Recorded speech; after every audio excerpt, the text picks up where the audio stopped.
Right? And what I want you to do is write down what you think is wrong in those areas.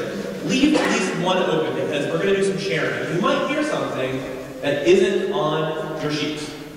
Okay? Well, let's do this work and let's see what it is. So here comes the interactive part. Our world. What is wrong with our world? What do you see? If you look out at the world today and you recognize that there's something wrong with the world, what is it that you see that you think is deeply wrong with the world? Raise your hand and speak up. Yes. Excuse me? War. Great. Selfishness, hate, and racism. Greed, selfishness, hate, and racism. Those are easy things, right? No. Right? War, greed, selfishness, hate, racism. Yes. Famine. Great. There is huge amounts of famine going on. We seem to be having in a world. There's a great food crisis going on right now. Yes, the back. Not an easy one. The suffering of Palestinians. Okay, suffering of Palestinians. And I'm going to say a suffering of a lot of people who are at the plight of, can add the suffering of Egyptians right now. Right? We got a lot of people who are suffering. Okay? Yes. Okay, an unequal distribution of wealth. Great. Right? We'll talk about that in terms of distributive justice. Great, so keep that in mind. Yes? Radicalism of beliefs. Excuse me, radicalism of beliefs. Radicalist beliefs. Right? Absolutely. Okay, great. Yes? Oppression. Yes? Not coexisting. Okay, a lack of the ability to coexist. Yes, in fact. Lack of understanding. Lack of understanding. Great. Violence. Okay, so if you just listen to that list, you could easily say to yourself, man, the world is burning. There's some serious problems in our world. Big problems. War and violence and suffering and inequality. Famine, disease, lack of distribution of wealth. Those are all big things that are happening. Now let's just focus on our country. Right? The country that we love, that we call our home. Let's talk about the country. What's wrong? What's going on? What's wrong with our country? Unemployment, yes. Excuse me? Very divided, right? We have become very polarized. Absolutely. Yep. Not educated. Okay. And our education system seems to be getting worse. Yes. Wrong priorities. Spending more on military and things like that, and on human needs. Okay. Our priorities might be out of whack. Yes. Individualism, right? Individualistic consumerism. Right, I was going to add to that and say, right, individualistic approach. Everything is based on the individual. Yes, the red. Environmental destruction. Environmental destruction, yes. Homelessness, great. Thank you. The American illusion. I'm sorry. The American illusion. The illusion of the American dream. Right, the illusion of the American dream. What about racism? Right? Great. Not great. But the point is that if you're just taking a look at that column of the world, and there's anything else that was said that you didn't have down, you think it's down, write it down. Because, friends, our country is in trouble. There's some serious problems here. Okay? Now, it will of course get better. Let's take a look at our lovely city, Dallas. What's wrong with Dallas? What's going on that's painful and wrong in Dallas? Lack of jobs. Disparity between the north and south. The disparity, huge disparities between the north and south, and even the north and the west, and the east and the west. There's weird disparities going on. There really, really are. All right, what else? Problems in schools. Problems in schools, education system. Yes? Distrust of the immigrants, the different. Great, distrust of the immigrants and the different, absolutely. Anyone else? There's nothing else? There's nothing else going on in snow removal? No one's going to say that? Excuse me? Crime. Okay? Even though crime has been dropping, but there is still a crime. Anything else that you think is wrong with our city? I could probably list some. Healthcare. What else? Yeah. Public transportation. Anyone rely on public transportation to get their jobs? Right? It's actually it's quite difficult. Hunger, right? There are a lot of hungry people not so far away from here. Yes? Lack of awareness. Excuse me, lack of awareness. Great. So, ladies and gentlemen, friends, there are some serious problems within our cities. Our city. Now I'm going to ask the personal one. The personal one, I'm going to ask, doesn't necessarily have to be you, it can be you or someone that you love. I'm going to ask you what kind of challenges you and your family members are experiencing. What's keeping you up at night? What's preventing you from sleeping? Yes? Neither one of our children can afford health care. Great. That is something that we've been hearing at Temple Manual a lot. Our children cannot afford health. How old are your children? In their 40s. They're both in their 40s. Great. Do they have children? Great. So not only can they not afford health care for themselves, they're also not able to afford it for their children. Okay. Yes? Okay, so there's huge difficulties around getting care and the appropriate care for autism. Yes? Underemployment or underemployment? Raise your hand if you know someone who is underemployed or unemployed right now. That's a lot of people. Okay? What else in the back? Yes? Mental health. Mental health. Right? And the Texas State budget now is looking at cutting mental health dramatically. Of course, cutting everything across the board dramatically. But mental health, absolutely. Texas currently is 49th, I believe, in terms of spending per capita on mental health. Right? We will, I promise you, we will get to 50. We will get there because of the way our budget looks right now. Okay? What else? What else is wrong with what's going on with your families? Yeah? How will I care for my aging parents? Great. How will I care for my aging parents? By the way, that's something that we've been hearing a lot at Temple Manual. How many of you know people who are not only taking care of their aging parents, but also taking care of their children, either when they're back in college or in college, or if they're younger? We call this a sandwich generation. Right?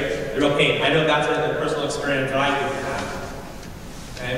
What else? Anyone else want to share? Yes. Drug abuse. Okay. And the lack of support, potentially for drug abuse.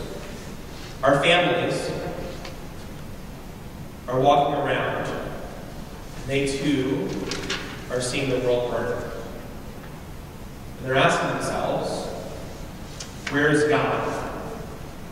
As our world, as our country, as our city, as our family burns.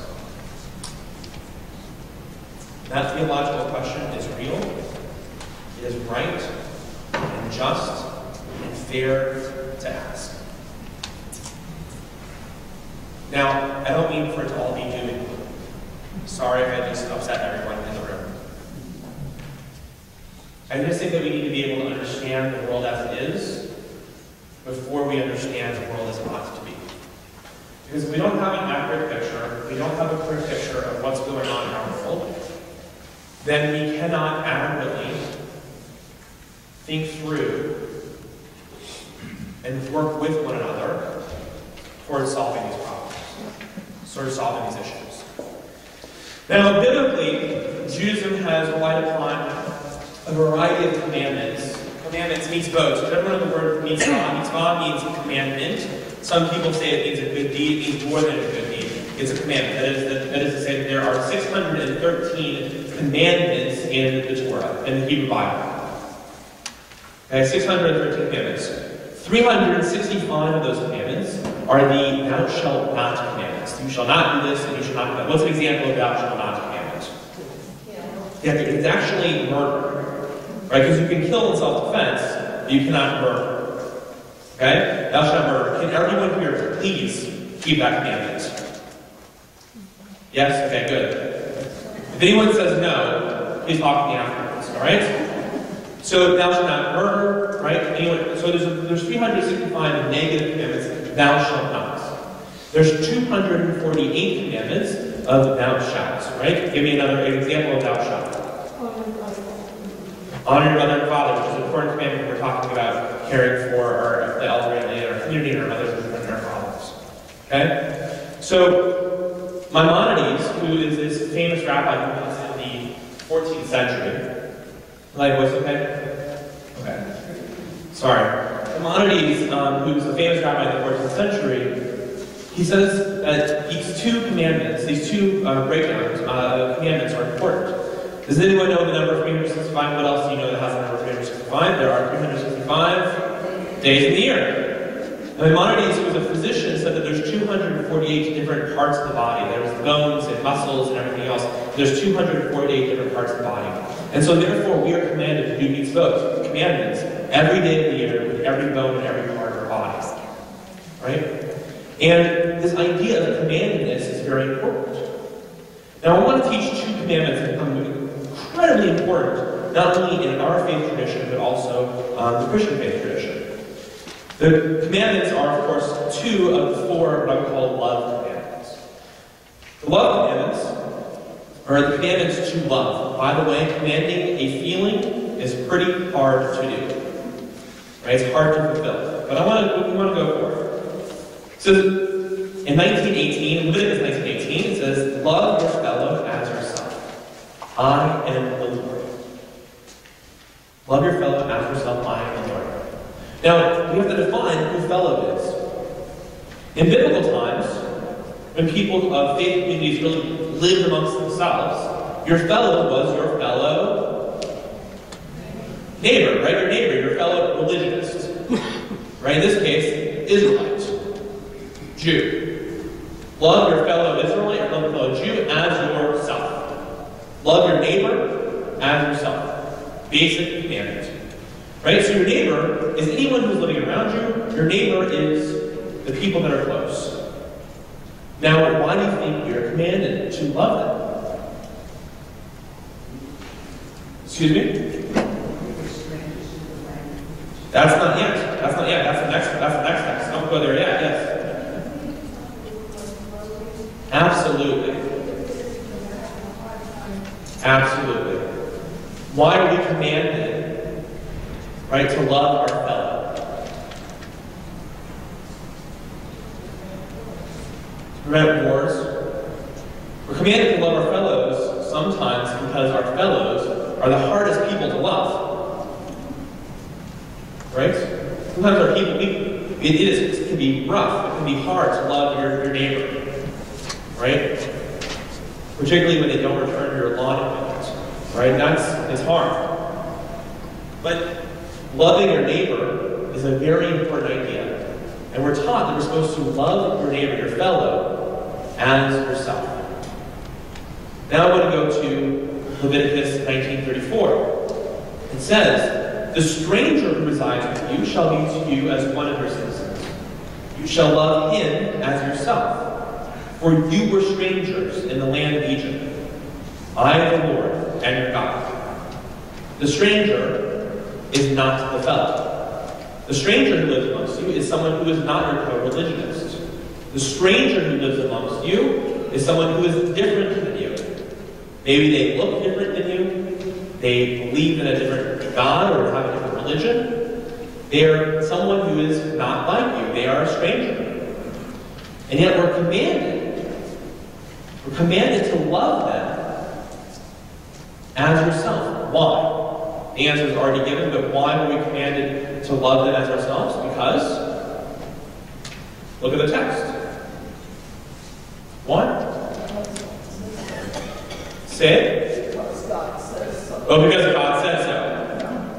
That's true. But what's the reasoning in the text? We're all strangers at one time. No, because we were liberated.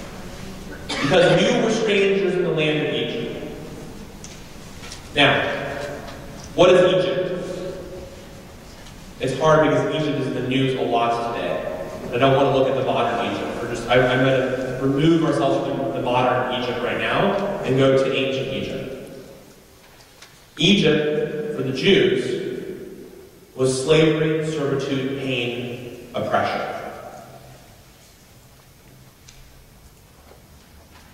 We knew what it was like to live in Egypt.